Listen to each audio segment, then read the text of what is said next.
The newspaper industry in Nigeria is facing economic challenges that is impacting the activities of newspapers in the country.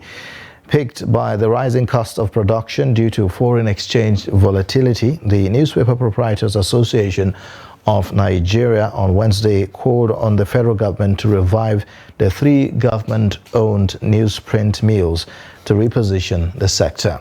The report. Newspapers proprietors are speaking in unison regarding the challenges facing 3 government-owned newsprint mills, which has greatly impacted the sector. The Newspaper Proprietors Association of Nigeria said the factors militating against operations of Nigeria Paper Mill Limited located in Jeba, Kwara State, Nigerian Newsprint Manufacturing Company Limited, Oku Iboku, Akwa Ibom State, and Nigerian National Paper Manufacturing Company Limited in Ogun State need to be addressed by the federal government to ensure sustainability and quality service delivery. NPAN's President Kabiru A. Yusuf, speaking in Lagos during the annual general meeting of the association, says the restoration of the newsprint mills will minimize the current pressure on the naira. The press economy, unfortunately, sometimes people even lose their jobs.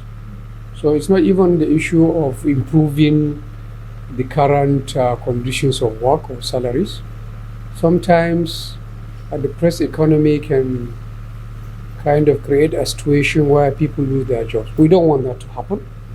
And that's why we are trying to see what is it that we can do, maybe internally to help ourselves, and to also ask the government if there are some mechanism they can do to help the industry. Briefing newsmen on the outcome of its meeting, the association's publicity secretary says the meeting focused on the economic and administrative challenges affecting the print media sector in the country. We spoke a lot about our production materials, us competing demand with dollars and, in purchase of newsprint, ink, and some other production materials.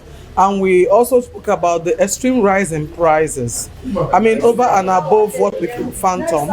By the time you hear the rates are this tomorrow, it goes double the price. And then you know that the revenue is not coming in like that because a lot of people cut down on their advertising budget. And then we're also facing taxes from the government, from different places. So it really makes survival unbearable. During the AGM, new members were elected into the Executive Council. The elected officers include the publisher Business Day, Frank Aibogun, as Vice President, the Chairman, Punch Newspaper, Angela Emuma as the General Secretary, the publisher, Daily Times, Fidelis Anosike as Treasurer, and the Managing Director, New Telegraph Newspaper, Ayo Aminu as the ex-official member. They were all elected unopposed. Some of the 7 Executive Council members were returned unopposed, including Kabiru Yusuf as the President and Maven Alex Ibru as Deputy President. Others are Ray Ekpu as Council Member, Nwadiotsu Ihe Kanwa as Public Secretary, Prince Dennis Sami as Council Member, and Azu Ishiekwene as Assistant General Secretary. The daughter of Olawale Edun and Muhammad Idris, who are now ministers, resigned as members of the Executive Council. The association's life patrons Nduka Obaigbena and Olusegun Osoba were present at the AGM.